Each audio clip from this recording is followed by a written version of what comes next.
તાલુકાના મહનોળા ગ્રામ પંચાયતમાં મેં સરપંચ તરીકે ઉમેદવારી નોંધાવી છે. મેડા રમેશભાઈ સગનભાઈ.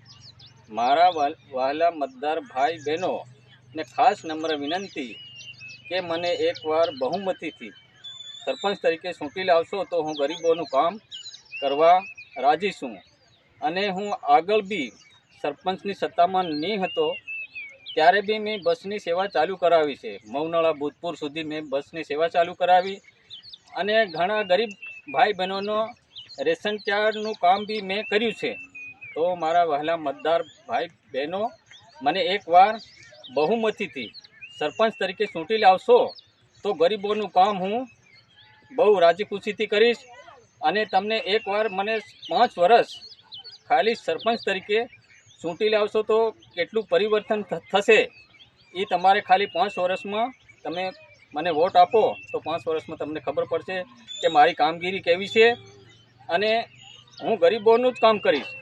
બીજા પોતપોતાના સરપંચ પોતપોતાનું જે કામ કરે એવો હું નથી.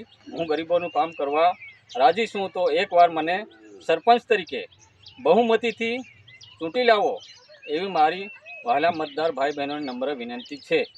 આપનું નામ? મારું નામ મેડા રમેશભાઈ સગનભાઈ. આપણું નિશાન? મારું નિશાન છે કઢાઈ. કઢાઈના નિશાન ઉપર જંગી બહુમતીથી ચૂંટી કાઢી મને નમ્ર વિજેતા બનાવવા વિનંતી છે. રમેશભાઈ, હા, તમે જીત્યા પહેલું કયું કામ કરવાના? મેં જીત્યા પહેલાં ગરીબોનું જે અમુક રેશન કાર્ડનું કામ કરીશ. પછી સસ્તા અનાજની દુકાનમાં અમુકને કિલો અનાજ કાપે છે એ પૂરેપૂરું અનાજ મારે ગરીબો ભાઈ બહેનોને અપાવીશું. એ અનાજ કૌભાંડ તરીકે હું ખાવાની દઉં. અને સસ્તા અનાજની દુકાનને પણ મારી ખુરશી ત્યાં જ રહેશે, અનાજનું વિતરણ થશે ત્યાં સુધી. એટલે ગરીબોનું કામ હું પહેલાં કરીશ. અને બસની સેવા મેં ચાલુ કરી. સત્તામાં નહીં હતો ત્યારે બી બસની સેવા મેં મૌનાળા ભૂતપુર સુધી મેં બસની સેવા ચાલુ કરી. તો ગરીબોનું કામ મારે પહેલાં કરવાનું છે.